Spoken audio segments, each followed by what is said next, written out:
So I'm going to try my best to get through this review without bursting into tears of absolute joy, but no guarantees. Hey movie fans, so I just got back from seeing Spider-Man No Way Home, the third installment in this Tom Holland Spider-Man trilogy, continuation of his journey in the MCU, the most anticipated movie of 2021, however you want to label it. I just got back from seeing it, and what do I think? I think Homecoming may have new competition for my favorite Spider-Man movie of all time. So, preface this by saying I went into this with a lot of apprehension, actually. I saw all the villains from the previous Spider-Man movies in the trailer. I saw what I perceived at the time as just a lot going on in this movie, coming off the back of Far From Home, which I didn't particularly enjoy. I thought it was okay, but not really the greatest showcase of Spider-Man. It's a Peter Parker story, but there's not a lot of Spider-Man to Far From Home. So I kind of come into No Way Home with a lot of apprehension, and I walked out with the biggest, dumbest, goofiest, cheesiest grin on my face. It has been a long time since I've walked out of the theater and immediately wished that I could turn right around and walk right back in to watch it all again. As soon as I'm done recording this video, I'm gonna look up available showtimes for tomorrow just so I can watch this again and relive what I think is one of the most entertaining times for a Spider-Man fan. So let's get into some goods and some bads. This is not a perfect movie by any stretch of the imagination, so we'll sandwich this. We'll talk good, bad, and bring it back to the good. The good is this is probably the best Tom Holland Spider-Man performance that he's ever put in. And I'm including Civil War in that. I love his Civil War appearance, but I think this is the most interesting, well-rounded, complete Peter Parker Spider-Man that we've ever gotten out of Tom Holland. The performance is outstanding. I also thought the villains, for the most part, are fantastic. Some villains get a little shortchanged. Sandman and the Lizard immediately come to mind of they don't get as much screen time. I was worried going into this that we're getting villains back. We're getting Alfred Molina's Doc Ock. We're getting Willem Dafoe's Green Goblin. I didn't know how that would play. It is like these guys never left. It is scary how accurate and just they immediately get right back into their roles from their original movies. But also I was worried about the logic and the reasoning as to why these villains are in Tom Holland's world.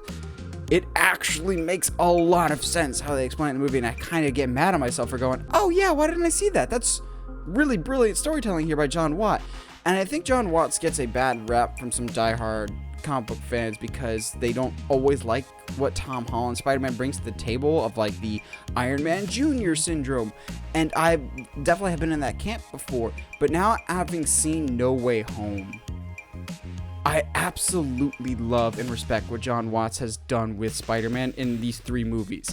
By the end of No Way Home, it was clear these three Tom Holland movies were just one big arc, and I absolutely loved the end result. I felt that the two words that perfectly sum up this movie are earned and sacrifice. This is the most Spider-Man has ever gotten beaten down in the Tom Holland era.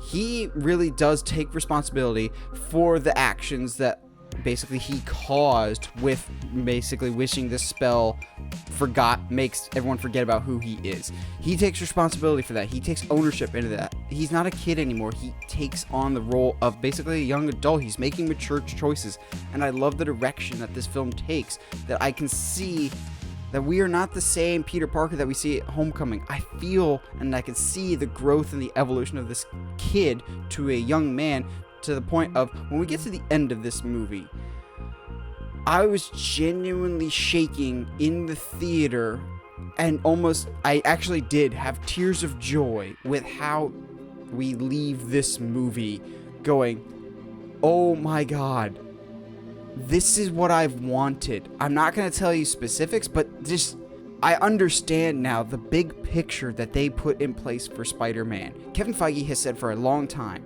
that he understands that Spider-Man is the most valuable asset in the entire Marvel canon, and he's the character that needs to be treated with most love and respect. And at times, I didn't understand or see the bigger picture that Marvel had in play for this character that they supposedly said was the gemstone of everything else.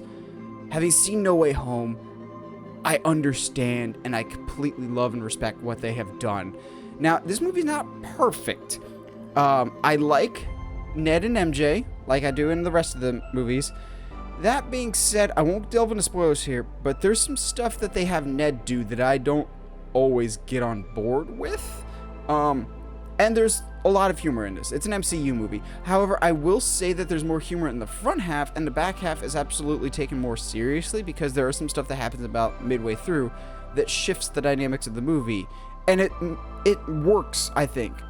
You can have lighthearted, fun action, but then when it needs to be serious, the movie takes it seriously. I just think that some of the humor might not land for everyone. It worked for me. I laugh at a lot of things. It just might not work for everyone. But there's so much that I love and enjoy about this. The action feels perfect. The quips feel perfect. The bridge fight that has been memed to death. That's a great fight. It just works.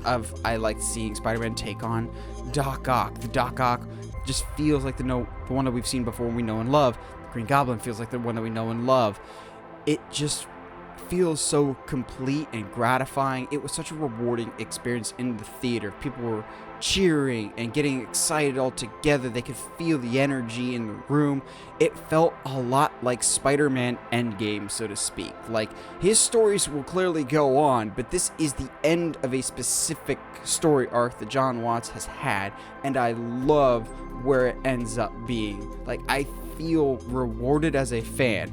Which, speaking of reward, you will be rewarded if you have seen the previous Spider-Man movies. That being said, I don't think they're a prerequisite. It's like if you go into Avengers Endgame and you've only seen the main core Avengers movies of Avengers, Age of Ultron, Infinity War, and Endgame, I think for the most part you'll still follow the story, but you're not going to get all the nuances. In this, I felt like I was rewarded for being a Spider-Man fan, and that when you put that love and energy into a project, you could feel it, and you appreciate it that much more, that you're going, okay, I feel like this was made with me in mind as a Spider-Man fan. I felt very rewarded.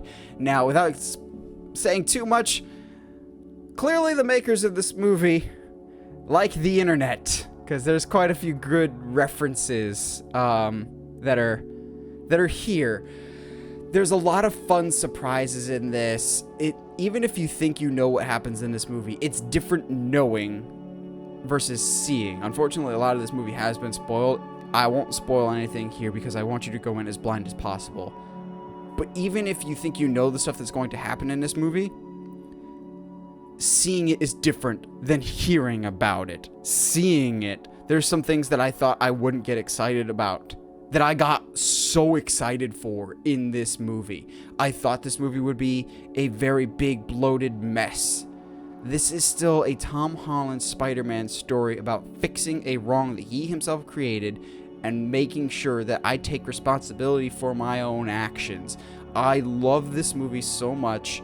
This is the Spider-Man story that while I couldn't always see the big picture, I felt rewarded by the end of it, and that is so wonderful to see as a fan. This feels like Spider-Man Endgame, except it's not the end of the road, nor should it be. I feel like we've just opened a brand new door to great storytelling possibilities with Spider-Man, and I've never been happier and more excited as a Spider-Man fan, and I've never felt more rewarded for years of following a specific character.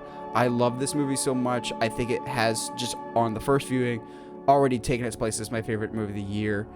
Because it's Spider-Man, and this is the Spider-Man that I've wanted for a very long time, and I loved almost every minute of this movie.